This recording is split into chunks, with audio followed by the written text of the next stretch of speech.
Hello प्रिय भक्तों, बाबा फिर से हाजिर हो चुके हैं और ये है आपका एकदम शानदार जानदार मज़ेदार और एक ब्यूटीफुल सा चैनल शशि कुमार 152।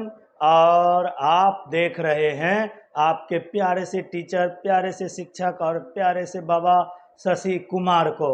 और आपको बता दें ये हमारा 12th का विलियन चैप्टर का यानी सॉल्यूशन चैप्टर का VVI क्वेश्चन का सीरीज चल रहा है, जो हमारा Bihar board, UP board, MP board, जो भी बोर्ड हो हिंदी मीडियम में, उसके लिए बोर्ड एग्ज़ाम 2023 के लिए ये हमारा लेक्चर चल रहा है। और साथ ही साथ हमारा इनऑर्गेनिक का चैप्टर भी चल रहा है। तो आप ये भी देखिए, वो भी देखिए, सब कुछ देखिए। यानी 11th हो या 12th, 10th हो या 12th हो, यानी बिहार बोर्ड हो या CBSE बोर्ड हो, बाबा सबके लिए लेकर आए हैं। CBSE बोर्ड का भी हमारा सीरीज चल रहा है चैप्टर का, तो आप देखना ना भूलिए। और सबसे पहले लाइक करें, शेयर करें, सब्सक्राइब करें। और सबसे प्यारी बात क्या, अरे बाबा का बात भूल गया? नहीं सर जी, बाबा का बात कैसे भूलेंगे? तो बाबा का बात याद रखना है, गांव से लेकर मोहल्ला तक और कहाँ ससुराल से लेकर नैहर तक हल्ला से खबर पूरा फैला देना है। क्या बाबा आए हैं लेकर केमिस्ट्री का वीडियो? बात समझ में आया? अब हमारा ये अगला वीडियो का सीरीज है जिसमें हम परासरण दाब से रिलेटेड वीडियो बनाने वाले हैं। तो अगर आपको परासरण दाब पढ़ा हुआ है, नहीं पढ़ा हुआ है, समझ में आया, नहीं समझ में आया, बाबा के रहते टेंशन लेने की ज़रूरत नहीं है। सबसे पहले इस आई बटन पर जाइए, क्लिक कीजिए, आपको पूरा सीरीज मिलेगा और एक एक करके सारा वीडियो देखिए, आपको टोटल का टोटल समझ में आएगा, 2 कदम आगे। अब हमारा ये क्वेश्चन है कि परासरणी दाब, एक बात हिंदी मीडियम वाले स्टूडेंट को बता दें, परासरण दाब लिखे, परासरणी दाब लिखे, परिसारक दाब लिखे, बतवा इज सेम थिंग। सर जी कैसे सेम होगा? अरे बोलता है न जानू जान, सोना बाबू टोना मोना, सबका है, सब तो एक के न बोलता है। वही हाल हिया है का परासरण दाब लिखे, परासरणी दाब लिखे, परिसारक दाब लिखे। एकदम बिहार बोर्ड जो है ना, वो स्पेशल बोर्ड है, वो कुछ पूछ देता है, ओकर कोई लिमिट नहीं है। तो अब देखो, परासरण दाब की परिभाषा दे तो सबसे पहले यहां हम लिखेंगे क्या? परासरणी दाब, परासरणी दाब। तो हम सबसे पहले देखेंगे परासरणी दाब क्या है। परासरणी दाब तुम सबसे पहले लिखो परासरणी दाब, और परासरणी दाब लिख कर, परासरणी दाब लिख कर कथी करना है? डिफिनीशन लिखना है। का लिखेगा?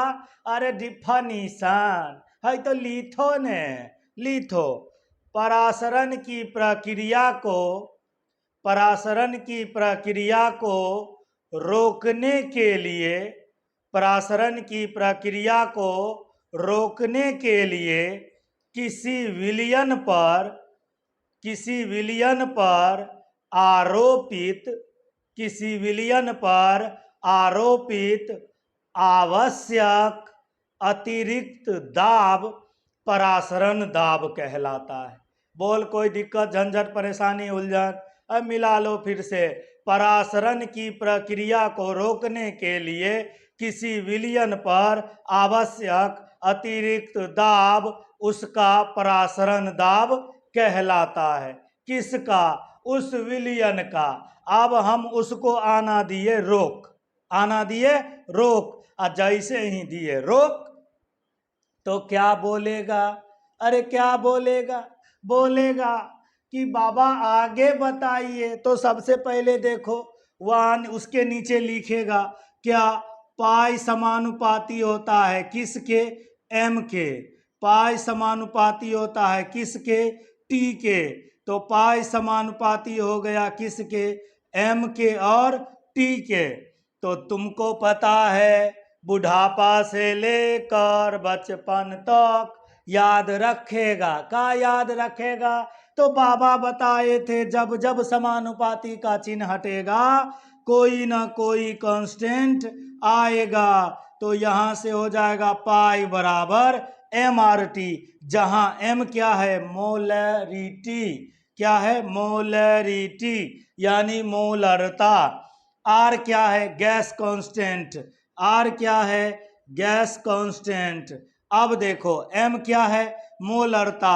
अमोलरता का तुम फार्मूला पढ़ा था क्या? विलय का मोल यानी एन, अब बट्टा में विलयन का आयतन मतलब भी, आर टी। यहां से एक इक्वेशन बना क्या? पाई भी बराबर एन आर टी। यहां से एक इक्वेशन बना। अब यहां हम लिखेंगे, इसके आगे लिखेगा क्या? अब ई एन क्या है? एन है मोलों की संख्या। एन क्या है? मोलों की संख्या। तो एन अगर मोलों की संख्या है तो यहां लिखेगा क्या? लिखेगा चूंकि चूंकि विलयन का परासरण दाब, विलयन का परासरण दाब, विलयन का परासरण दाब विलय के मोलों की संख्या पर, विलय के मोलों की संख्या पर, विलय के मोलों की संख्या पर निर्भर करता है, निर्भर करता है, निर्भर करता है। इसलिए इसलिए परासरण दाब, इसलिए परासरण दाब क्या होता है? या यहां लिख सकता है इससे सिद्ध होता है कि, इससे सिद्ध होता है कि, इससे सिद्ध होता है कि परासरण दाब एक अनुसंख्य गुणधर्म है, एक अनुसंख्य गुणधर्म है, अनुसंख्य गुण धर्म है। बात समझ में आया? अरे समझ में आया। क्या समझ में आया? सर जी पाई समानुपाती था एम का, पाई समानुपाती था टी का, तो पाई समानुपाती हो गया एम और टी का। आप बताए हैं बुढ़ापा से बचपन तक याद रखने का। क्या? अरे जब जब पाई हटेगा तब, पाई कहते हैं, जब जब समानुपाती का चिन्ह हटेगा तब तब कोई ना कोई कांस्टेंट आएगा। और कांस्टेंट कौन आया? आर। आर क्या होता है? गैस कांस्टेंट यानी गैस स्थिरांक। देखो एम कथी है? मोलरता। अब मोलरता का फॉर्मूला कथी होता है? एन बाई भी, मतलब विलय का मोल बटा में विलयन का आयतन, किसमें? लीटर में। तो क्या हो जाएगा? पाई भी बराबर एन आर टी। भी को इस साइड ले आए तो पाई किस पे डिपेंड किया? एन पे। एन क्या है? मोलों की संख्या। तो इससे सिद्ध होता है, तो हम लिख देंगे चूंकि विलयन का परासरण दाब विलय के मोलों की संख्या पर निर्भर करता है, इससे सिद्ध होता है कि परासरण दाब एक अनुसंख्य गुणधर्म है। परासरण दाब एक अनुसंख्य गुणधर्म है। जब ये वाला क्वेश्चन रहेगा तो अंतिम में लिखेगा इससे स्पष्ट होता है कि परासरण दाब एक अनुसंख्य गुणधर्म है।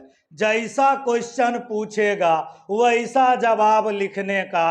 क्वेश्चन कुछ भी रहे, बाबा का एक जवाब काफी है। तो बोल बाबा की जय।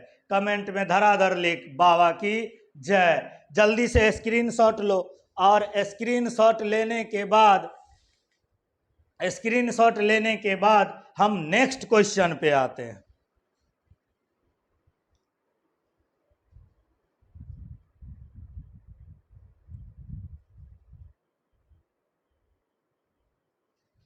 अब देखो हमारा अगला क्वेश्चन है परासरण एवं विसरण में क्या अंतर है? परासरण एवं विसरण में क्या अंतर है?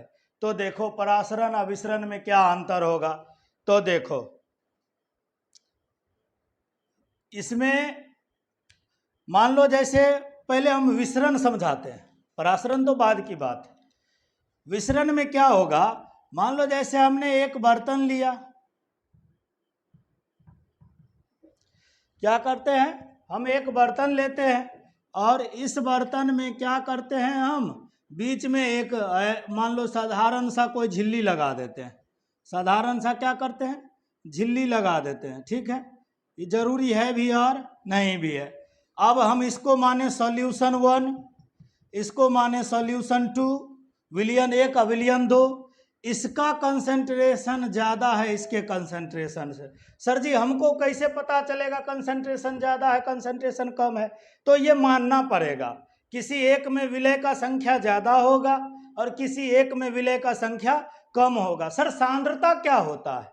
जब तू कहीं गांव मोहल्ला ससुराल जा रहा होगा, मान लो ससुराल तू जा रहा था और रास्ता में लिखल था घनी आबादी धीरे जाएं, घनी आबादी धीरे जाएं, काहे लिखा? अरे सिंपल सा बात है, वहाँ पर जगह कम है, लोग ज़्यादा रहते हैं और ज़्यादा स्पीड में जाएगा तो तुमको जो जिसको तुम ठोकेगा वो दोनों को ऊपर जाने की संभावना ज़्यादा हो जाता है। तो क्या होगा सर जी? तो वहाँ भीड़ भाड़ ज़्यादा था, कंसंट्रेशन उसका ज़्यादा था।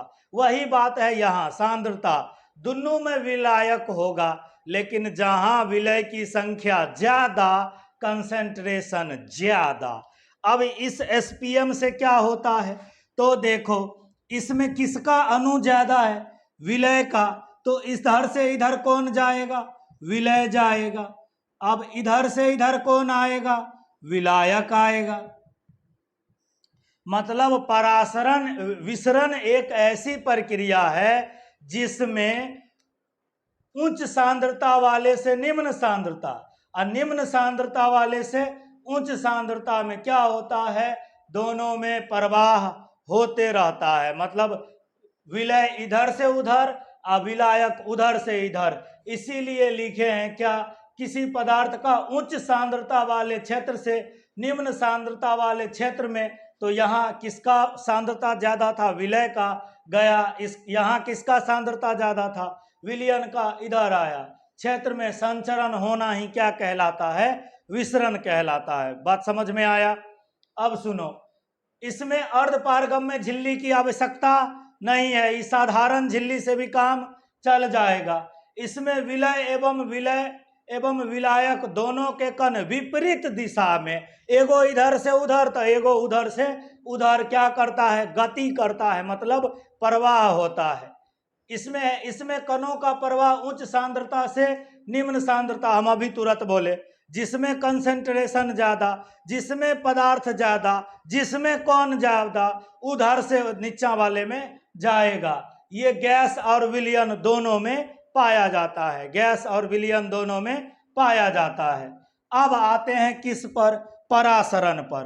परासरण में कुछ नहीं करो, सेम टू सेम वैसा ही बर्तन लो, इसको मानो कंसंट्रेशन 1 ज़्यादा है कंसंट्रेशन 2 से, इसको मानो सॉल्यूशन 1, इसको मानो सॉल्यूशन 2। कोई दिक्कत है? ये है अर्धपारगम्य झिल्ली। ये क्या है? अर्धपारगम्य झिल्ली, एसपीएम, सेमी परमिएबल मेम्ब्रेन। अब देखो, अर्ध मतलब आधा, पारगम्य मतलब पार होने देता है, और झिल्ली मतलब झिल्ली, मतलब वह झिल्ली जो अपने से होकर आधा को पार होने देता है और आधा को पार नहीं होने देता है। मतलब सर जी मतलब सर अंदर घुस गया, बॉडी घुसवे नहीं करेगा, आधा आधा घुसेगा। नहीं रे, बाबा का बात ध्यान से सीखा नहीं। अर्ध पारगम्य झिल्ली का मतलब है तू दू परानी था, क्या परानी? दू परानी, और तू और दोनों परानी में से एगो को अंदर जाने दे, एगो को अंदर नहीं जाने दे, तो मतलब आधा को जाने दिया, आधा को जाने नहीं दिया। तो यहाँ क्या है सर जी? विलयन में क्या परानी होता है? दो परानी, एगो विलय एगो विलायक, एगो विलय एगो विलायक। विलायक बेचारा पतला दुबला होता है, अब विलय जो होती है वो होती है एकदम बम पिलाट, जिसको क्या बोलते हैं? बुलडोजर। अब देखो, अब जैसे मान लो क्या था, तो अर्ध पारगम्य झिल्ली का छिद्र बहुत छोटा होता है, तो वो जो पतला दुबला हस्बैंड था ना, वो उसमें पास कर गया। अब आई बारी किसकी? पत्नी की। अब पत्नी तो बुलडोजर है, जैसे ही उसमें घुसी की टकरा गई, घुसी की टकरा गई। मतलब क्या? अर्ध पारगम में झिल्ली से होकर विलय के अनुपास नहीं करते हैं, विलय के अनुपास नहीं करेंगे, विलय किसी भी कीमत पे पास नहीं करेगा। कौन पास करेगा? केवल विलायक के अनु। कौन पास करेगा? विलायक के अनुपास करेगा। तो देखो ना बाबा, तो यही लिखा है, इसका कंसेंट्रेशन कम है तो निम्न सांद्रता वाले से उच्च सांद्रता वाले विलयन में प्रवाह होता है। उसको क्या बोलते हैं? परासरण की प्रक्रिया। क्या बोलते हैं? परासरण की प्रक्रिया, यानी परासरण कहलाता है। इसमें अर्ध पारगम्य झिल्ली मतलब SPM मतलब सेमी परमिएबल मेम्ब्रेन होना अति आवश्यक है। इसमें कणों का प्रवाह केवल एक दिशा में होता है। विलय पास करता है? नहीं सर, वो तो बुलडोजर है, यानी मोटा होता है, यानी कण का आकार बड़ा होता है, पास नहीं करता है। विलायक के कणों के आकार का छोटा होता है, इसीलिए पास कर जाता है। इसमें विलायक के कण निम्न सांद्रता, अभी बोले ना, निम्न सांद्रता वाले से उच्च सांद्रता वाले की ओर प्रवाह करेगा। आई केवल केवल केवल केवल किस में पाया जाएगा? तो सर जी केवल पाया जाता है विलयन में। अब तुम बोलेगा सर जी फोटो छापे है, फोटो काहे छापेगा? समझ गया तो बात खत्म है। तू तो इतना तेज है कि लिखने का भी जरूरी नहीं है, एक नजर देख लिया, एग्जाम में तो एकदम गोलरी उड़ा देगा। सर जी गर्दा उड़ाएंगे, गोलरी नहीं, गर्दा गर्दा कर देंगे। कोई बात नहीं, जियो जियो करे जा, गर्दा गर्दा करो तो कोई बात नहीं। क्या हुआ? तो जल्दी से स्क्रीनशॉट लो, बाबा आ रहे हैं अगला क्वेश्चन लेकर के।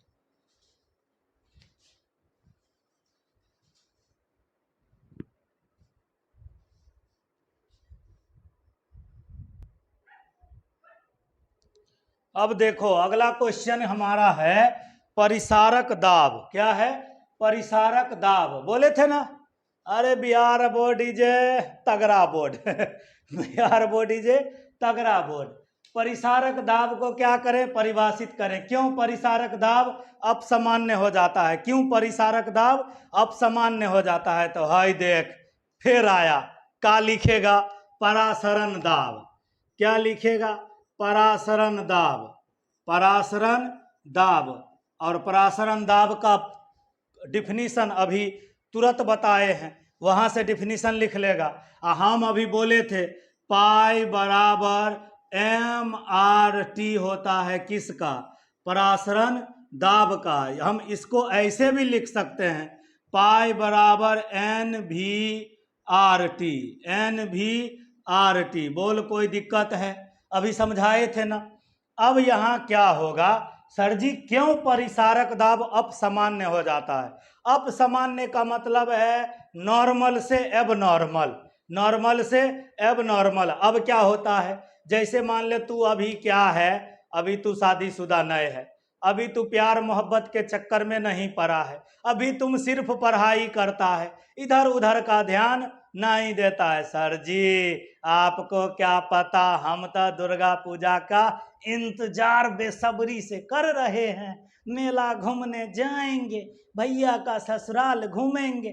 तो देखो क्या हुआ, पहले नॉर्मल थे दुर्गा पूजा से पहले, अब जैसे ही दुर्गा पूजा नजदीक आया, अब तुम क्या किए? तो मान लो जैसे या तो प्यार मोहब्बत के बीच पड़े या तुम्हारा ब्रेकअप हो गया, तो दोनों कंडीशन में तू अब सामान्य हो जाएगा। तू मान ले नॉर्मल था, जैसे ही तुम्हारा प्यार मोहब्बत हुआ तुम्हारा स्टेटस लगने लगेगा। क्या दिल लगता नहीं तेरे बिन, अब क्या करें? अब जैसे ही स्टेटस लगेगा, प्यार तो जिंदगी है, चांद के पार चलो, समझ जाओ मतलब क्या हुआ? संयोजन। क्या हो रहा है? संयोजन जुड़ रहा है। सर जी पहले दो अलग अलग लोग थे, अब दोनों का दिल से दिल मिलेगा, नजर से नजर मिलेगी, आंखें चार होगी, दोनों मिलकर एक होंगे। मतलब संख्या घटा, संख्या घट गया, पहले दूगो अलग था, अब मिलके एगो हो गया, संख्या घट गया। अब सर जी अब मान लो बेचारे का एगो का दुर्गा पूजा में हो गया ब्रेकअप, दुर्गा पूजा में क्या हो गया, बड़े कप। अब बड़े कप हो गया तो दुन्नू जो एक था अब स्टेटस लगने लगेगा, जाए चंदा पूछ के बताव, कैसन बारी मोरे जान हो। अब बेचारा चांद को बोलेगा जाओ पूछ के आओ। मतलब क्या, जो पहले कसम खाए थे साथ साथ जीने का, साथ साथ मरने का, अब दोनों अलग हो गए। अलग होना मतलब वियोजन, अलग होना मतलब वियोजन।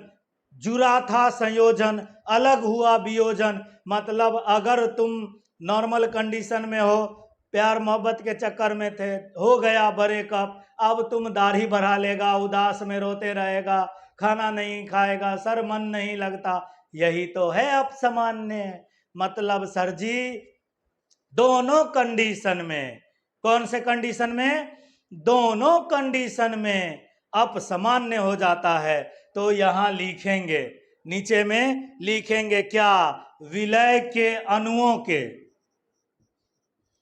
विलय के अणुओं के, विलय के अणुओं के, अणुओं के संयोजन, संयोजन।